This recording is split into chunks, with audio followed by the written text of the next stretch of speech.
parents kicked me out and are now trying to guilt-trip me into coming back. I would like to firstly say that some members of my family are on Reddit, and if they see this, I really don't care. Secondly, this is going to be a long post since I want the story to be set straight in case anyone finds it and tries to twist it. Last week, I, 22F, was kicked out of my family's home for not following the rules and being disrespectful towards my parents.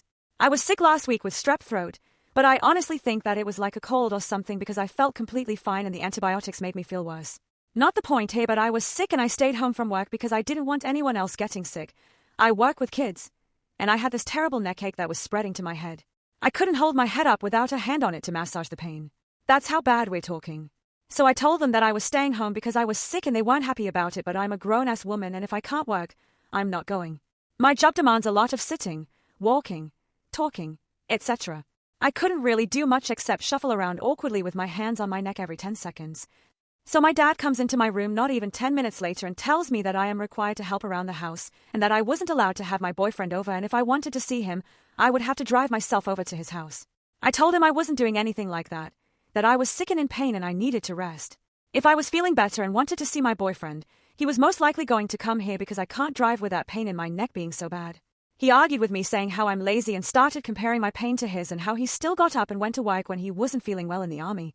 I told him that this wasn't the army. He's not my drill sergeant, and he needs to let me rest, so please get out of my room. Then my mom comes in to yell at me, saying I have until 11 o'clock to be up and out of bed and ready to help around the house, or she was going to drag me out of bed and force me to do work. I again calmly told her no. I am not feeling well. I need to rest, so I will be resting for the remainder of the day or until I start feeling better. She then said no. You are going to be up by 10:45 and you are going to help around the house with all the chores that need to be done. I'll admit I start getting angry here because I raised down my voice and said I am sick with strep. Unless you want strep, I suggest that you please let me rest. She got all huffy and said she would be back at 10:45 to get me out of bed. We'll skip ahead to the end of the day when I started feeling better and I wasn't in as much pain as I was in the morning. I was up and tidying where I sit in the living room to play my video games. I was texting my boyfriend and he said to guess where he was, and I was like, this man is outside my house, isn't he? And I check. Sure enough, there's his car, parked on the street. This is important. Trust me. So I go outside to say hi to him for a second. We're both standing out on the street in front of the house, and my BF is massaging my neck a little bit. My dad comes out maybe 5 minutes after I initially did, tells me that my boyfriend has to leave, and he has less than a minute to do so. I asked if he was serious right now because we weren't even on the property. We were standing on the street. My dad reiterated that he was serious and that he had made a rule and that I needed to follow it. I said his rule was stupid and that I'm a grown-ass woman. My dad said 1 minute, and walked away. My boyfriend told me just to stay calm and that they literally can't tell me what to do anymore because I'm an adult. So I go back inside and both my parents try to confront me about my behavior, and I just calmly said, no, I don't want to talk to you right now. Boyfriend just came to see how I was doing and gave me a pair of pants, and they said they didn't care that I didn't want to talk. They wanted to talk and I again said no thank you. I'm going to bed since I have work in the morning. Good night. They then followed me into the hallway leading to my room and forced their way into my bedroom doorway after I repeatedly told them to please leave me alone. After some arguing, my dad said, we just want what's best for you, but if you don't want to listen, then you need to find someplace else to live. And I just stayed silent because I wasn't going to argue. Then my mom shoved her way into my room.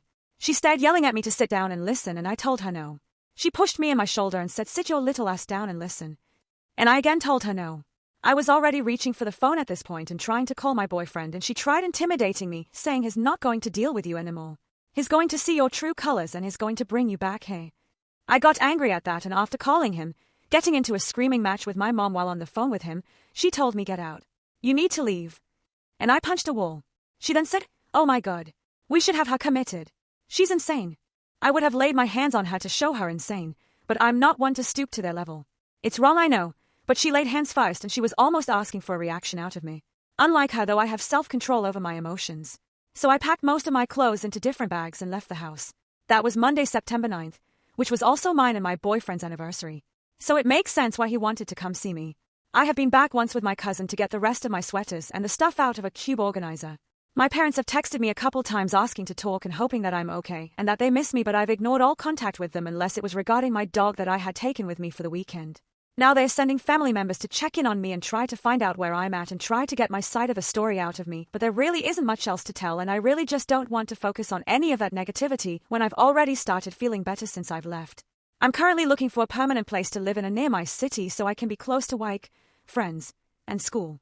I am considering starting a GoFundMe, but I don't like asking people for money and would feel terrible doing so. Please give any advice on that topic. Even if it was going to be used for deposits, rent, or food or bills. Anyway, sorry again for the long post. Thank you for reading if you stayed this long. Relevant comments. No. I am the middle child and only girl. What's strange is that my older brother did the same exact things when he was living with them us, and they never treated him nearly as terribly as they did or do me. No, I was not paying rent. We had a verbal agreement that after I turned 18 several years ago, I was to go to school and work a job to avoid paying rent. They broke that agreement by making me pay $200 in rent for about a year, which left me nearly broke every month. I was working a minimum wage job. They tried again recently to make me pay $250 a month, but I was very firm on the agreement that we had as I'm still in school and working. That's actually what I told them the last time a huge fight like this happened, and I left the house for 3 days, on my own accord. I wasn't forced out. When I returned, I had a long conversation with them about how I would help around the house a little more, but they needed to stop treating me like a child because I wasn't. I say tried because at the time I was working 2 jobs, and between the both of them I wasn't making enough to comfortably support myself. The job I have now allows me to thankfully try to save some more and rent a place if I can find something. But no matter what I did, they still treat me like a kid. Edit. I went through a lot of the comments and found some things interesting. Firstly, I never said I punched a hole in the wall. I did punch the wall, and I know I shouldn't have. It was very stupid of me to have done so. Like I said in the comments, it takes a lot to get me angry, but that's no excuse. Secondly, I was not playing video games in the common area. I was sitting in the living area with a mask on because my mother had forced me out of my room and do chores and entertain the aunt she invited over, but I was sick and in pain. Third, I saw a doctor. The antibiotics were prescribed by them and they tested me for strep. I only said I didn't think it was strep because I didn't have any of the typical symptoms like a sore, itchy throat or a cough. There is an update on my page and on this sub. I will link it below in the comments. And my apologies for any confusion in the original post. I didn't notice that some text got deleted until just now as I was reading the comments out to my boyfriend. Best wishes to you all. Update. 2 days later. Dad. Hello. Dad. Hello. Wednesday 12:32 a.m. Dad. No one said you cannot home. I love you, OP. You are my baby girl.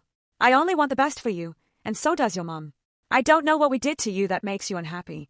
All we want is for you to be successful in life. But you can't do that while you're always laying in bed asleep, not going to work, or always sick. You need to take better care of yourself. I love you. No one said you cannot come home. You can. Yesterday 7:58 p.m. Dad, your mother and I are a mess. We miss you. I wish we could have just been able to talk it out. I hope you are doing well. Mother, OP, I am thinking of you. When you are ready, hopefully we can talk. I am a disaster. I love you and I care for you. OP, is there a game tomorrow? OP, and do I have mail? Little brother, I'm staying out of your business. If you want something you can come by letting me know a day in advance and fix your attitude, otherwise don't come around at all. Little brother, there's games every Friday. OP, I was just asking. Geez. Little brother, I didn't do anything wrong. OP, neither did I. I was just asking you a question. I don't think I need a day's notice to ask if I have mail. I wasn't going to go pick it up. Little brother, yes you do, because as far as it goes you don't live here anymore, so you need tell me a few days in advance to pick something up. If you don't think you did anything wrong, then that's what you think, but it ain't the truth. Little brother, anyway I'm busy, I have to go. Rest of the post. It's been about a week since I originally posted. I wanted to provide some clarification on certain things. My family is Hispanic and my mom is very authoritarian. It's her way or the highway. I don't want to get into it because this will be a very long post and I want to keep this shorter than my original. Regarding money and bank accounts, I am working on getting my money out. I am going to head to the bank today, 9/20, after work, and work on getting it closed after withdrawing all the money. I was also going to sell my car and use the money to buy a little scooter since I am now responsible for all my medical and car insurance bills, but I am just going to get the cheapest options and hope for the best. I was only selling my car because I was still living at home at the time. I am currently living with my boyfriend, and on the weekends I'll be staying with my aunt about 30 minutes from my city. I have a tour scheduled for a 1-bedroom shed bath today after work and an apartment tomorrow at 3, both in my area and close to work. I want to thank you all for the support you have given me and those who have reached out privately, even more so. Thank you so much. I only have 5 people supporting me IRL, and they're the only family who believe me. My parents ended up turning my little brother against me, and that feeling sucks ass. The feeling is indescribable. Last week he was on my side and this week is the polar opposite. Attached are the screenshots of the things they said when I didn't come back home right away. Again, thank you all so much for your support and your help. I will update again once I get everything squared away, but I will still respond in the comments as they pop up. Final update, 19 days later. Hi everyone. It's been a couple days since I posted anything in regards to the situation. This is going to be a long post, so I'm sorry. I realized while reading the original post again that I didn't actually include the way my parents tried to get me back into their house with them, so I'll start there. Please forgive me if this is a little all over the place. I've been very stressed and my memory in that time was kind of foggy. So about a week after I was kicked out, I went back to the house with my cousin, who offered to help and go with me. We only went to get the rest of my clothes and some other things I wanted to bring with me to my aunt's house. I was still really stressed and not feeling the greatest because of it, and I didn't end up cleaning out what I wanted to clean out from the bins I brought. Anyways, that's off topic. When I went to get all that stuff, my dad let us in and tried to give me a hug, but I didn't let him. Context: they use hugs as a way to kind of get you to listen to what they have to say. They'll hug you and whisper into your ear like, "I'm sorry about all this happening, please come back, forgive me. It won't happen again." So I don't hug them after fights because I hate dealing with that. So I packed up my things, and as I was packing up, my little brother and cousin were talking about the situation in my brother's school life. He's graduating high school this year and I work at his high school. Then my mom came home and basically stormed into my old room and looked at us all like, sad face, before saying hello to my brother and cousin. I didn't get a hello, but for the sake of being polite and not starting anything with her, I said hello very flatly, no emotion behind it. She hates when I do that, by the way. She thinks I'm being an a-hole when I talk like that. She didn't say anything, just huffed and walked away. Both my parents kept coming into the room and staring at me, my dad with sadness and regret in his eyes, my mom with anger. Once I got everything packed away, I asked about the dog and ended up taking him back to my friend's house with me. Side note: Papa did not like being away from home and he was so stressed about the situation that he got sick while I was staying with my aunt, so I took him back to my parents' house. He's been doing better since, just very itchy, which is normal for him around this time of year. So I got everything all packed and then I went to get in the car with my cousin, and my parents tried talking to me several times and I told them I wasn't ready to talk to them. Yet they insisted, and while I was sat in the car they came back up, opened the door, which was closed, and started apologizing.